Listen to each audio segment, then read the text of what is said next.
আসসালামু আলাইকুম এভরিওয়ান, আশা করি সবাই ভালো আছেন এবং সুস্থ আছেন। তো আজকে ভিডিওতে আমরা দেখব এই ধরনের একটি পোস্ট কার্ড ডিজাইন কিভাবে করতে হয়। তো এই ডিজাইনটি মূলত আমার নিজে তৈরি করা। এই ডিজাইনটি GraphicRiver, Freepik বিভিন্ন মাইক্রোস্টক সাইটগুলোতে অ্যাপ্রুভড। তো প্রথমে আমাদের ডিজাইনটি করার জন্য অবশ্যই আমাদের ডিজাইনের সাইজটি জানতে হবে।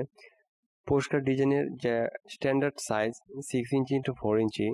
যেহেতু আমাদের প্রিন্ট রিলেটেড ডিজাইন, অবশ্যই আমাদের ব্লিড নিতে হবে। ব্লিড হচ্ছে 0:1:5। এটা হচ্ছে আমাদের ডিজাইনের ব্লিড।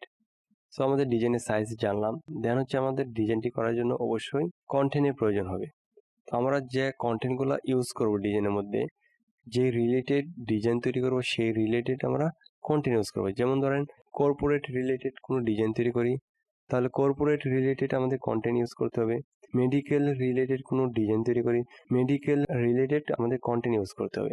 তো যেহেতু আজকের যে ডিজাইনটি করব সেটি একটি কর্পোরেট রিলেটেড ডিজাইন, সো আমরা কর্পোরেট রিলেটেড কিছু ডেমো কন্টেন্ট ইউজ করব।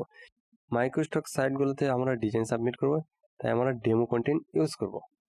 তো যারা ডিজাইন সেক্টরে একেবারে নতুন, ডিজাইনের যে কন্টেন্ট ডেমো কন্টেন্টগুলো কালেক্ট করতে হয় সেগুলো কালেক্ট করতে পারেন না, অনেক সমস্যায় পড়ে থাকেন। যে কন্টেন্টগুলো ইউজ করবো সেই কন্টেন্টে একটি ফাইল ভিডিওর ডেসক্রিপশন বক্সে এবং পিন কমেন্টে পেয়ে যাবেন।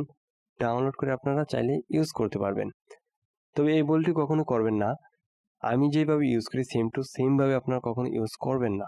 যেমন আপনারা এই লেখাগুলো ইউজ করতে পারবেন, বাট আমার মতো করে করবেন না। যেমন আমি যেভাবে আইকনগুলো ইউজ করছি, আপনি একটু ভিন্নভাবে আইকনগুলো ইউজ করতে পারেন। আর যদি আপনি ডেমো কন্টেন্ট কালেক্ট করতে পারেন তাহলে তো ভালো, আপনি কালেক্ট করেই করবেন। তবে যারা কালেক্ট করতে একটু সমস্যা ফেস করে থাকেন, আপনারা এখান থেকে ইউজ করতে পারেন, কোনো সমস্যা হবে না। সো আমি এখন ডিজাইনটি শুরু করব। ডিজাইনটি শুরু করার পর ডিজাইনের ভিতরে কোনো ভয়েস থাকবে না, জাস্ট আপনারা ভিডিওটি দেখবেন। আমি ডিজাইন করার সময় আমি কিভাবে টুলবার ইউজ করি, কিভাবে শেপগুলো তৈরি করি, সেই প্রসেসগুলো একটু ফলো করবেন। ফলো করে ডিজাইন তৈরি করবেন, ইনশাল্লাহ ভালো কিছু শিখতে পারবেন।